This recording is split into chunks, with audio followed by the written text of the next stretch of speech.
Alors, le référendum. C'est vrai que normalement, on devrait pouvoir voter pour des questions qui interpellent le peuple et même le gouvernement. Là, l'immigration, j'estime, et je le dis, j'estime que le peuple doit se prononcer. Mais ce qu'il faut comprendre dans ces référendums, ça c'est exactement pareil que pour la peine de mort. Pourquoi M. Mitterrand n'a pas voulu faire de référendum? Parce qu'il savait très bien que la peine de mort aurait été gagnée parce que les Français auraient voté oui pour la peine de mort. Là, le référendum pour l'immigration, c'est exactement pareil. Vous allez écouter le pourcentage de personnes qui sont pour un référendum. Écoutez. Les Français, mais n'a pas retenu la question de l'immigration.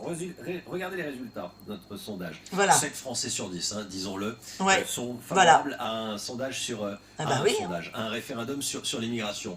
Voilà un phénomène, l'immigration, qui a profondément modifié notre pays depuis plusieurs décennies, sans que jamais les Français ne puissent se prononcer réellement sur le sujet. Au moment où, c'est vrai, à l'Élysée, on commence à réfléchir à des possibles référendums, des sujets à faire trancher aux Français, et ben voilà, le premier d'entre eux, c'est celui de l'immigration. Il faudrait une modification de la Constitution. Ce sera peut-être le premier dossier à gérer pour le nouveau président du Conseil constitutionnel, M. Richard Ferrand.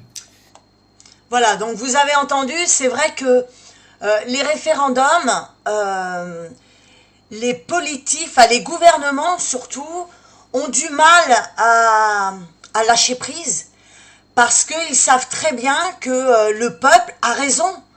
Et l'immigration, vous avez vu, plus de 68% de personnes sont vraiment pour un référendum pour l'immigration. Et les gens voteraient justement contre l'immigration. Parce que moi je dis toujours aux gens, quand ils veulent quelque chose dans le pays, imaginez-vous si on l'imposait chez vous, personnellement, chez vous, dans votre maison. Si on vous imposait, il faut toujours réfléchir comme ça, si on vous imposait de prendre des étrangers chez vous, est-ce que vous accepteriez? Il faut penser à ça. Et après, une fois qu'on réagit comme ça, eh bien on a la réponse pour le pays.